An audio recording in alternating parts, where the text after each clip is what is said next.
Olá pessoal, tudo bem? Na aula de hoje a gente vai ver algumas técnicas que estimulam a criatividade.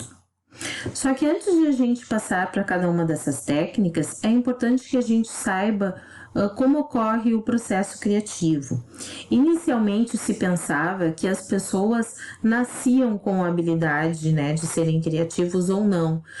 Hoje em dia se sabe que é possível utilizar técnicas para desenvolver a criatividade no indivíduo. Isso se chama então processo criativo. Com isso nós utilizamos algumas técnicas que estimulam o desenvolvimento criativo no momento, por exemplo, de criar um novo produto ou uma campanha, melhorar um processo já existente, planejarmos uma campanha de marketing digital, por exemplo, ou mesmo planejarmos uma pesquisa, entre outras possibilidades. A gente vai ver a seguir, então, algumas técnicas para estimular a criatividade, que podem ser utilizadas naquelas situações mencionadas anteriormente. A primeira delas é a associação de ideias. Essa técnica, pessoal, se parte sempre de uma ideia indutora. A ideia é que se tenha uma forma de raciocínio em que, a partir de uma ideia original, que é ligada a outra, gerando uma nova ideia, ou seja, a gente combina objetos, palavras, conceitos e a mente faz associações, gerando então esses episódios de criatividade. A gente parte então de uma ideia inicial, que é chamada de ideia indutora, e a partir dessa ideia, que pode ser uma palavra, um objeto, uma imagem ou mesmo uma emoção, ela suscita na pessoa, em nós, então, o aparecimento de uma nova ideia, uma nova imagem, de novas ideias a partir, então, simplesmente da visualização dessa imagem, da lembrança de uma emoção, de uma palavra e assim por diante, gerando, então, novas ideias. Para deixar mais claro, eu vou trazer um exemplo que inclusive está no material da disciplina, onde nós temos uma empresa que comercializa e produz ovos, e eles tinham a ideia de criar novos produtos. Eles gostariam de expandir, os seus produtos. Com isso, eles utilizaram a técnica de associação de ideias, e a ideia indutora que eles utilizavam foi água. Bom, então água associada a ovos, que era um negócio da empresa, trouxe a eles então a imagem ou a ideia da casca do ovo. Bom, a partir da casca do ovo, já gerou neles a lembrança da membrana que tem presente nessa casca do ovo. A partir então da membrana, se percebeu que seria possível extrair da membrana colágeno. E que a partir do colágeno, então, é possível criar outros produtos, como, por exemplo, utilizar o colágeno para produzir alguns cosméticos e também suplementos alimentares. Então, a ideia dessa técnica é que, através de uma ideia original ligada a uma outra, ou seja, a água que foi ligada à ideia de ovos, que seria o produto da empresa, uma nova ideia seja gerada, ou seja, a casca do ovo e assim por diante. Ou seja, da casca do ovo se pensou na membrana, da membrana se pensou no colágeno e no colágeno se pensou então no desenvolvimento de novos produtos utilizando o colágeno, que seriam cosméticos e suplementos alimentares.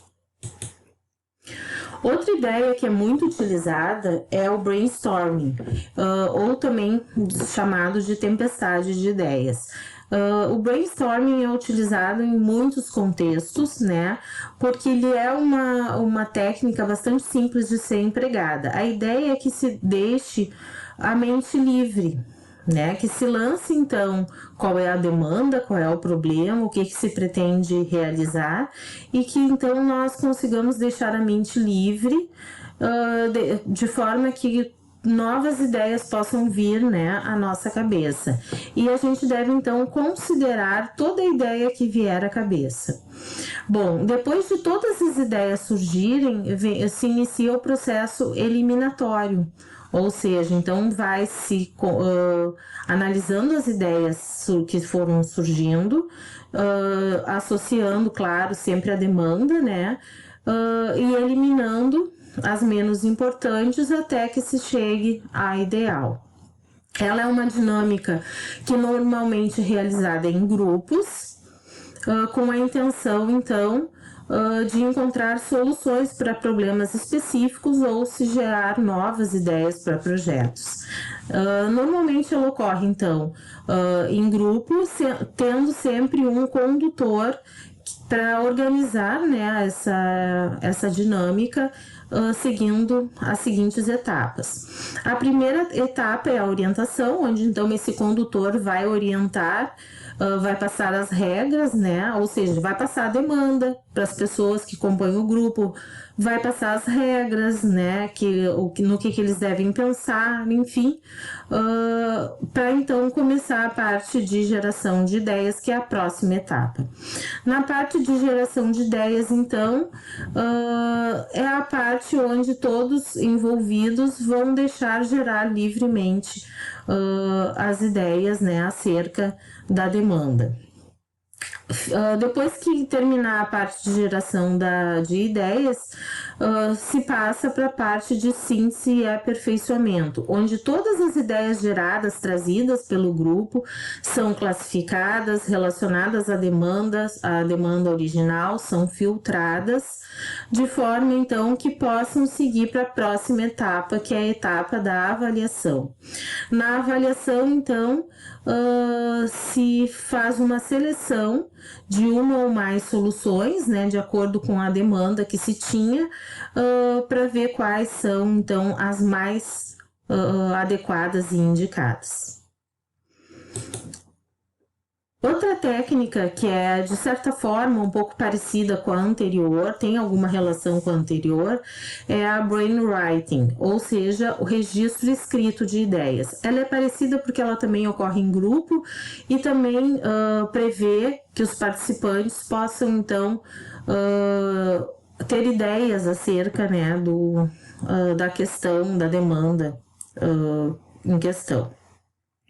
Consiste, então, em reunir normalmente 6 participantes, supervisionados por um moderador, que vai organizar, né, todo o processo. Esses participantes devem reunir-se em círculos, tendo em mãos um formulário contendo divisões nesse formulário. Cada participante deve escrever, na primeira parte do formulário, até 3 ideias pertinentes à demanda, utilizando um tempo igual ou inferior a 5 minutos. Na segunda etapa, os participantes devem então trocar de folhas com quem estiver à sua direita no círculo, de forma a registrar mais 3 ideias, ou então ideias novas, né? Ou então relacionadas com as já inseridas no formulário. E essas devem ser inseridas na próxima divisão do formulário. E assim sucessivamente. O moderador deve permitir a comunicação verbal entre os participantes apenas entre um ciclo e outro, não durante cada ciclo. Após o último ciclo, então, ter sido realizado, ele recolhe os formulários e apresenta a ideia ao grupo. O grupo, então, discute, né, em conjunto essas ideias, de forma a selecionar e reunir as melhores ideias, né, apresentadas. A próxima técnica é o mapa mental. Essa técnica é muito utilizada em diversas situações, porque ela não é assim, unicamente uma técnica com a intenção de desenvolver, né, a criatividade, mas ela é uma técnica que pode ser utilizada, né, a fim de organizar ideias e analisar contextos. Ela facilita, né, a análise de alguns contextos. Então, ela auxilia na organização de ideias, na análise de contexto de um problema e estimula a criatividade, uma vez, né, que faz com que os participantes identifiquem aspectos principais e seus relacionamentos, ou seja, ela promove um melhor entendimento do contexto e como ele se relaciona. Bom, como é que a gente desenvolve um mapa mental? A gente escreve, né, o tema central ou a ideia central no centro de uma folha, ou se vocês estiverem utilizando uma ferramenta, né, para desenvolver mapa mental, vocês vão então colocar a ideia central no centro da ferramenta, né?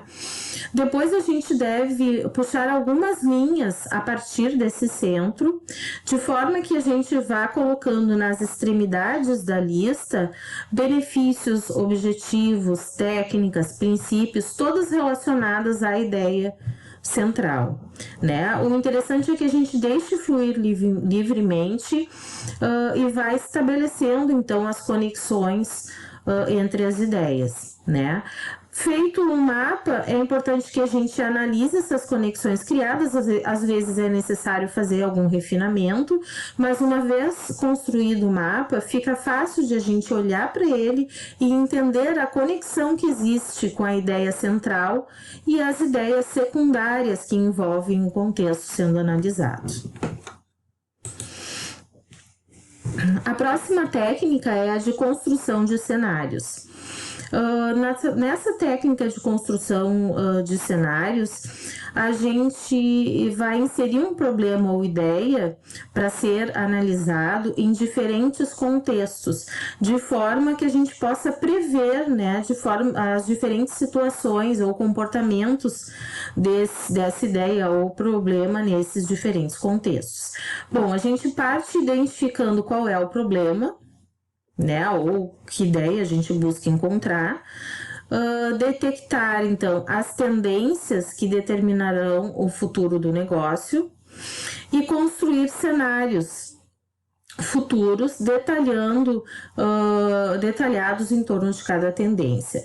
A gente vai fazer isso com a utilização então de uma análise SWOT, ou seja, a gente vai se utilizar de uma matriz SWOT, né? A ideia é que a gente possa resumir cada cenário em uma narrativa, numa única narrativa, definindo os impactos que eles terão na empresa. Então, a gente vai utilizar cada narrativa como base para desenvolver novas estratégias.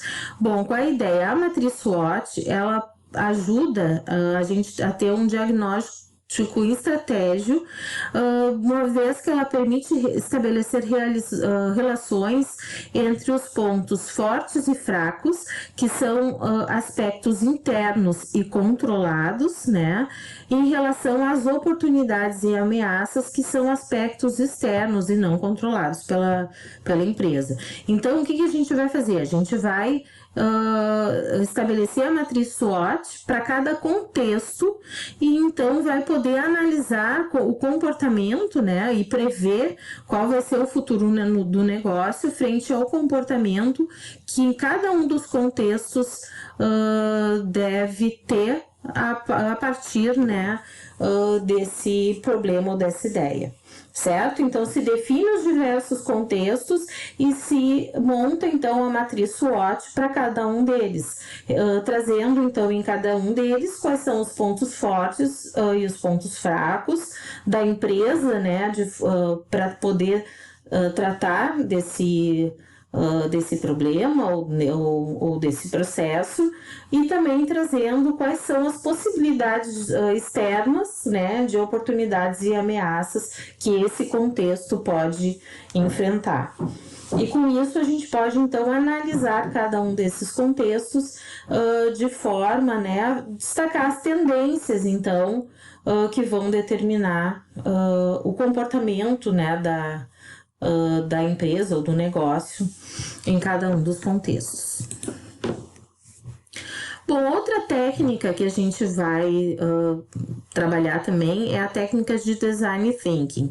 Essa é uma técnica muito utilizada em vários contextos diferentes, para várias finalidades diferentes, porque ela é uma técnica que permite que o designer consiga, como se diz, pensar fora da caixa, né? A ideia é que se utilize essa técnica quando se pretende desenvolver um produto, planejar uma solução, planejar uma campanha e assim por diante.